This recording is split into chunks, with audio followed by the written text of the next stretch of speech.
Oi, como é que você está? Tudo bem? Aqui quem fala é a professora Brenda Carvalho e estamos aqui novamente com as nossas videoaulas. Hoje nós iremos concluir aquele conteúdo, que nós iniciamos, falando sobre a microscopia, falando sobre como é que a gente consegue analisar as células vivas.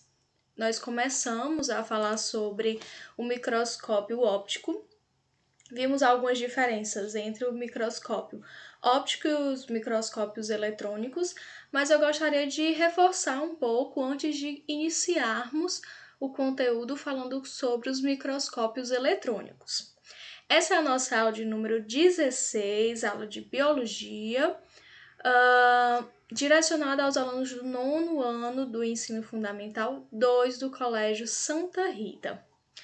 Pessoal, nós sabemos que foi possível diferenciar as células eucarióticas das células procarióticas a partir do surgimento da microscopia, certo? E nós sabemos também que a microscopia ela foi dividida entre o microscópio óptico ou fotônico e microscópio eletrônico. O microscópio óptico, assim que ele surgiu, foi uma novidade maravilhosa, certo? Ele conseguia chegar a aproximar determinado objeto, determinada imagem, até o objeto, em até 1500 vezes.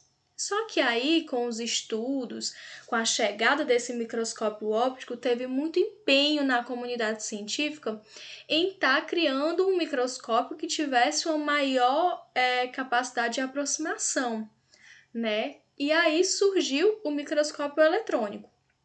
O microscópio eletrônico, ele consegue aproximar até 100 mil vezes, certo? De 5 mil vezes até 100 mil vezes o tamanho de determinado objeto. Então, além da aproximação, ele consegue também ter uma resolução altíssima, Nós vimos na aula passada essa questão do poder da resolução, sobre a visibilidade entre dois pontos distintos de uma imagem. O microscópio eletrônico ele consegue ter essa resolução, esse poder de resolução altíssimo, muito superior se comparado ao microscópio óptico.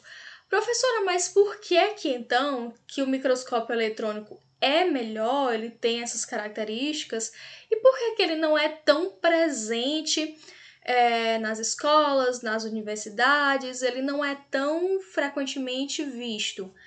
Porque ele ainda é muito caro, certo?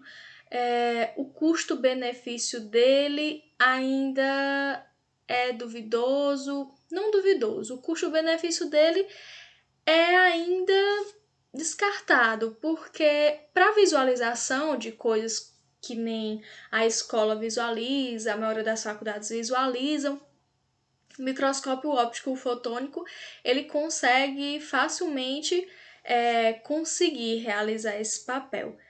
Já o eletrônico ele conseguiria 1000 vezes mais, só que o custo dele é altíssimo. Então, por isso que a maioria dos locais não conseguem ainda abarcar esse custo, certo? Por isso que ainda o fotônico é mais presente. Então, vamos lá, só relembrar coisas que nós já tínhamos visto lá na nossa antiga aula, certo? Vou deixar aproximar aqui um pouco para a gente visualizar. Olha, o microscópio óptico, ele tem um tipo de radiação à luz, enquanto os eletrônicos, a radiação é do tipo elétrons. O tipo de lente é de vidro, enquanto a de eletrônicas é eletromagnética. Poder de ampliação até 1500 vezes, poder de ampliação até 250 mil vezes, limite de resolução cerca de 0,5, o de eletrônica até 200, A imagem geralmente é colorida, a eletrônica geralmente é preta e branca, O material a observar, vivo ou não vivo, normalmente utilizado em lâminas finas, não vivo, desidratado, muito fino e é colocado numa grelha de cobre e no vácuo. Professora, por que que às vezes a gente vê o poder de aproximação, de ampliação modificado? Por que que aqui diz 250 mil vezes? Vai depender do tipo de microscopia eletrônica, certo? A microscopia eletrônica ele vai se dividir ainda em microscopia eletrônica de varredura e a eletrônica de transmissão. Além disso, dessas questões, tem que ver que a cada tempo eles estão tentando cada vez mais formar microscópios que conseguem ampliar cada vez mais essas imagens. Então, existem locais que vão dizer que a ampliação é de 100 mil vezes, existem locais que vão dizer que é 250 mil vezes, existem locais que dizem que o poder de aproximação, de ampliação, chega a ser 1.000.000, certo? A ampliação a 1 milhão de vezes, ok? Então, o que a gente sabe ao certo é que entre o óptico e o eletrônico tem um poder de ampliação e resolução superior ao fotônico, certo?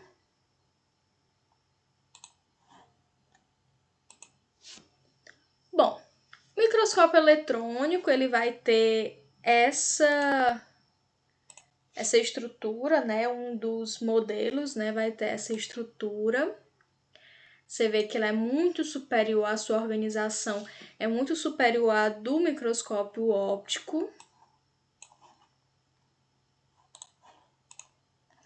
O microscópio eletrônico aqui promove aumentos de até 1 milhão de vezes, como eu falei para vocês, dependendo do local da fonte, né? Que vai nos divulgar. E esse eletrônico ele pode ser do tipo de varredura e o de transmissão. Qual a principal diferença entre o microscópio eletrônico de transmissão e o microscópio eletrônico de varredura?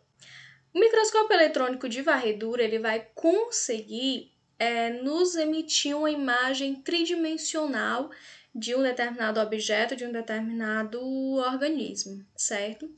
O microscópio eletrônico de transmissão, ele vai nos trazer uma imagem totalmente detalhada de um determinado objeto, de um determinado organismo, certo? A estrutura completamente detalhada.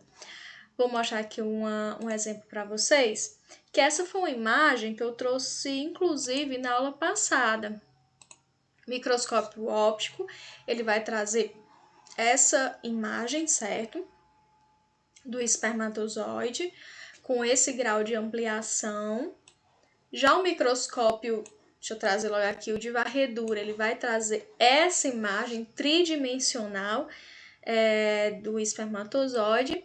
Já a diferença aqui no microscópio eletrônico de transmissão, ele vai trazer todo o detalhamento, todos os detalhes de cada parte desse espermatozoide, certo? Todo o detalhamento desse organismo, ok? Bom, pessoal, como é que a gente vai conseguir analisar ou preparar os organismos para análise nesses diferentes tipos de microscópio eletrônico de varredura ou de transmissão? Bom, o microscópio eletrônico de transmissão, você pode analisar o quê? Órgãos de tecidos, bem como também o de varredura. Você vai conseguir analisar micro-organismos, bem como também o de varredura, células de cultivo, bem como também o microscópio eletrônico de varredura. E aqui vai ser possível a análise de vesícula, como micelas, lipossomas, enfim, bem como no microscópio eletrônico. O que é que vai diferenciar entre o microscópio de transmissão e o de varredura? É que o de varredura você vai conseguir analisar organismos de pequena dimensão, né, como insetos, conchas, órgãos e fragmentos de órgãos.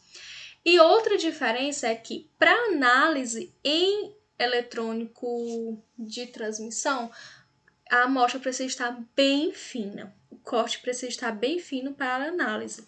Por que que ele exige isso? Porque o aparelho de análise, o microscópio eletrônico de transmissão, precisa de uma emanação de elétrons muito grande e precisa que a luz ultrapasse esse espaço desse determinado organismo, né, que está em análise. Então, por isso que a amostra tem que estar bem fina. Já a de varredura, ele vai passar feixes como se fosse varrendo, né, passando de trás para frente sobre o organismo, né?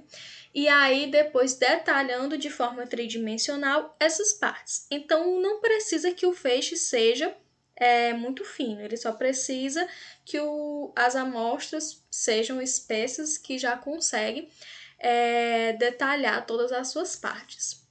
A análise, né, de transmissão é a análise de detalhes da amostra. Já a de varredura, eles conseguem a análise da superfície do determinado organismo ou objeto. Vocês estão entendendo? A de transmissão, ele consegue nos trazer detalhes de toda a estrutura, como eu mostrei para vocês naquela imagem do espermatozoide. Já o de varredura, ele vai trazer detalhes da sua parte externa, da parte da superfície do determinado organismo, ok? Bom, nós temos aí o exemplo do eletrônico de varredura. Ele é um pouco inferior ao tamanho do microscópio de transmissão e bem superior ao microscópio óptico, certo? O microscópio de varredura, pessoal, como eu falei para vocês, eles vão passar, né, emitindo a luminosidade, feixes de luz sobre os objetos. Eles conseguem uma aproximação de até 100 mil vezes do tamanho desse objeto, do tamanho original do objeto, né? Permitem obter imagens tridimensionais, sendo bastante utilizados para a observação de estrutura superficial de qualquer amostra. Como eu falei para vocês, a amostra não precisa estar fina para a análise, ela pode ser uma amostra mais espessa, né? Eles conseguem produzir uma imagem de alta resolução, com certeza bem maior que a do microscópio óptico. Bom, como é que nós vamos conseguir analisar determinado objeto, determinado organismo, a partir do microscópio eletrônico de varredura? Nós precisamos passar por etapas, né? Essas etapas se assemelham àquelas etapas que a gente estudou naquela outra aula, só porque elas são etapas um pouco mais complexas, ok? Tem algumas restrições, né, que a gente deve estar analisando. Primeiramente, a questão da fixação. A fixação, pessoal, temos 3 detalhes importantes. Nós temos uma fixação que é desnecessária em casos de superfícies secas, não necessita da fixação nesses locais, certo? A fixação química, que acontece em aldeídos, e nós temos a fixação por congelamento, essa fixação por congelamento vai fazer com que tenha uma perca bem representativa da estrutura do organismo, certo? Vai ter uma mudança da estrutura do organismo. O material sobre a amostra, com muco, às vezes pode perder um pouco da sua nitidez, às vezes pode perder um pouco dos seus detalhes na hora da visualização, e por isso que ela vai passar por uma determinada uma lavagem, passa por uma centrifugação, né, de leve, e passa por alguns álcools, algum glicerol, algumas enzimas, para que tenha a lavagem, né, dessa estrutura, dessa superfície. Outra coisa que também vai acontecer, que se assemelha também ao que a gente estudou, vai ser a parte da desidratação. Essa desidratação, em caso de organismos secos, objetos secos, ele não vai necessitar, né, passar por ele, claro. Se as amostras forem úmidas, vai ter uma secagem que não vai alterar a sua estrutura, né? E vai ter uma secagem também, um ponto mais crítico para que chegue à estrutura final para análise. Depois disso, nós vamos ver que ele vai passar por uma etapa que não acontecia lá no microscópio fotônico, né, o microscópio óptico, que vai ser essa de metalização. Essas estruturas, elas devem ter uma parte, né, metálica, né, para que tenha uma alteração, para que tenha uma aproximação, uma interação bem grande, alteração não, desculpa, uma interação bem grande com os feixes de elétron. E aí essa interação fazem com que tenha uma aproximação entre o feixe de elétron e o objeto que está sendo formado, certo? E aí sim sai a imagem em terceira dimensão. Nós temos aí uma imagem da cabeça de uma aranha obtida através do microscópio eletrônico de varredura. Tá vendo como a imagem é perfeita? Um detalhe das imagens obtidas pelo microscópio eletrônico é que elas vão ser na cor preto e branco, certo? Por causa de todas essas etapas que eles passam, a fixação, desidratação, essa parte da metalização, são etapas que agridem muito o organismo, então, na maioria das vezes, eles não utilizam a coloração, certo? Também nem é necessário, porque a aproximação faz com que seja tão perfeita, né, a imagem. Então, geralmente não acontece. O microscópio eletrônico de transmissão, pessoal, ele vai ser bem superior ao de varredura, nem se compara também ao óptico, né? Ele vai ter toda essa estrutura. O valor também dele é bem superior aos outros. O seu poder de resolução e de ampliação é superior, né? Ele permite analisar detalhes de todo o organismo, de todo o objeto. Ele pode chegar até 1 milhão de vezes o seu tamanho, né? Para observação é necessário que o material esteja bem fino, o corte seja bem fino, como eu falei para vocês, né, naquele momento. Os microscópios que utilizam essa tecnologia podem medir características como dureza, elasticidade no material, enfim, ele é milhões de vezes superior aos outros tipos de microscópio que a gente já tinha comentado aqui. Outra questão bem interessante dele vai ser a conformação. Nós vimos a conformação lá do nosso microscópio óptico, como eles tinham aquelas estruturas, né, que a gente viu. Ele vai ter estruturas que facilitam a ampliação e facilitam a visualização de todas as partes, né? Nós temos essa coluna de alto vácuo, fonte de elétrons que está a todo momento sendo emanado, bombas de vácuo, a amostra fica aqui a todo momento para análise. Nós temos as lentes objetivas, bobinas de varredura, condensadoras e o anodo. Como é que acontece a preparação para análise nesse microscópio eletrônico de transmissão? A preparação, pessoal, ele tem um objetivo durante todos os processos de preparação. Eles prezam por preservar a estrutura, a forma da estrutura original, né, a composição celular original, manter a relação espacial, manter a estrutura, né, espacial da célula em vivo, impedir a liberação e a ação enzimática durante o período que está sendo preparado. E outra coisa muito importante, ele não quer que ocorra a putrefação, que é a ação dos micro-organismos sobre determinado organismo, né? O apodrecimento dos mesmos pela ação do micro-organismo. Então, permite produção de secções ultra finas, como eu já disse para vocês, conferir resistência a vácuo para que impeça essa ação de micro-organismos e para que impeça a liberação, né, das ações enzimáticas e confere o contraste. O que é que acontece durante as preparações? Nós temos a fixação, como está acontecendo em todos os outros microscópios. todos os outros organismos que vão ser analisados nos outros microscópios, a desidratação, a inclusão, ultramicrotomia, que vai ser um micrótomo com maior potencial de corte, e a contrastação. Efeito sobre a amostra. O que é que ele vai fazer sobre o efeito? Ele vai se assemelhar muito ao micrótomo que a gente viu naquela aula. Ele vai fazer o endurecimento, a retração e a perda discreta da estrutura, porque ele vai passar por todas essas fases. Não adianta, vai perder um pouco essa estrutura inicial. E nós iremos falar um pouco sobre isso, sobre essa questão de perda de estrutura mais à frente nos nossos conteúdos. Primeiramente, a fixação ela pode ser química, né?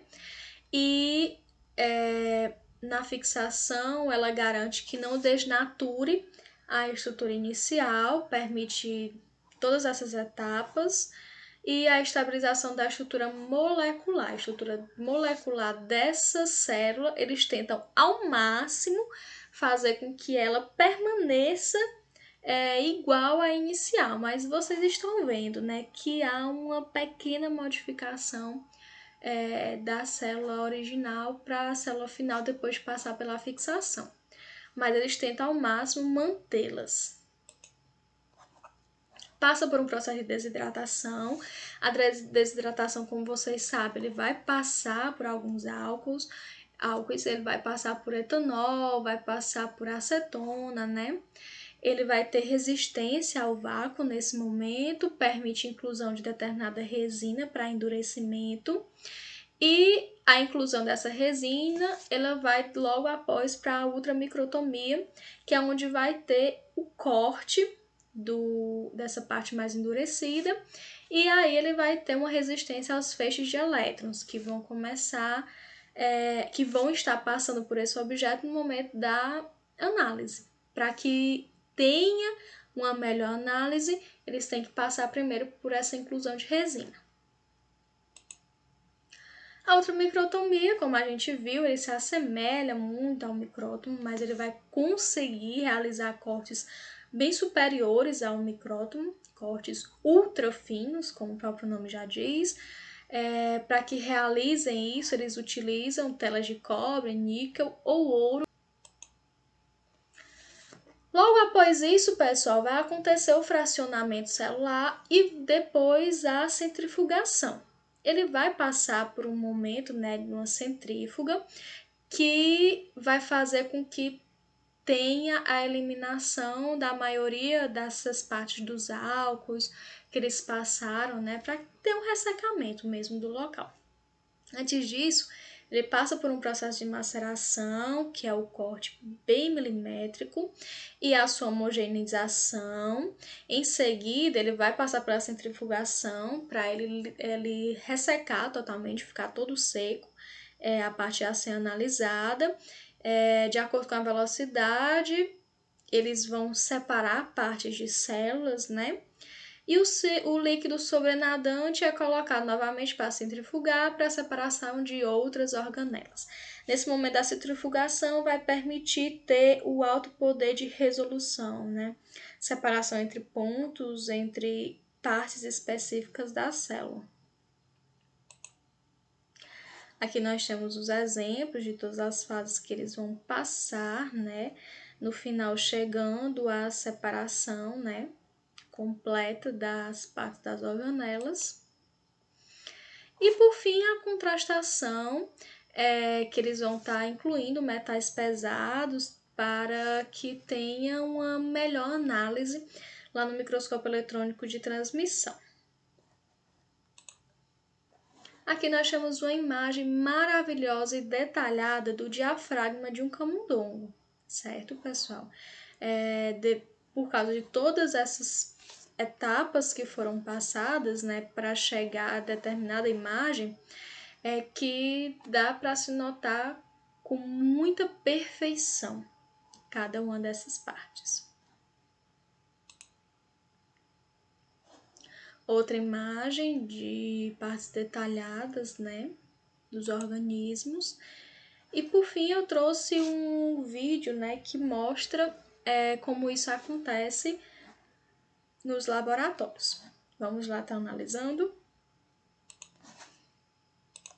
Preparação de material biológico para observação ao microscópio eletrônico de transmissão. O material biológico fixado é desidratado utilizando-se uma série de álcoois. Após desidratado, é incluído em blocos de resina especial.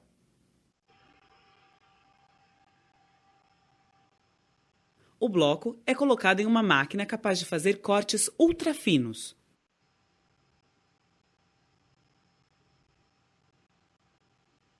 O ultramicrótomo.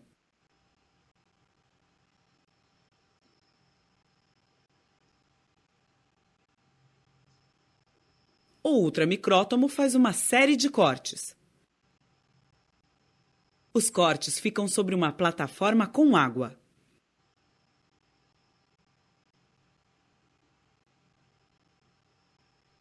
Os cortes são pescados, utilizando-se esta pequena rede de cobre.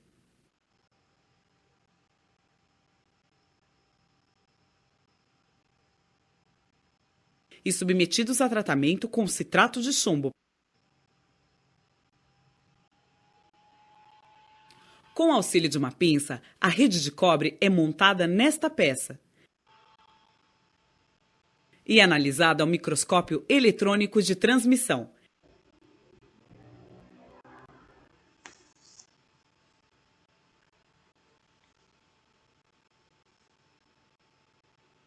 Que é capaz de formar imagens como esta.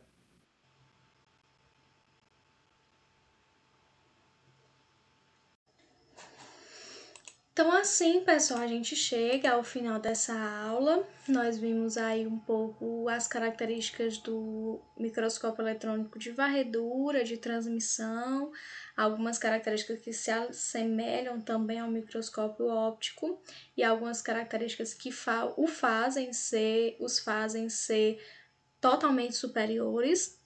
Na próxima aula, nós iremos falar sobre o interior das células vivas. Iremos fazer um comparativo entre as células procarióticas, células eucarióticas e células vegetais, ok? Então, aguardo vocês na próxima aula. Tchau!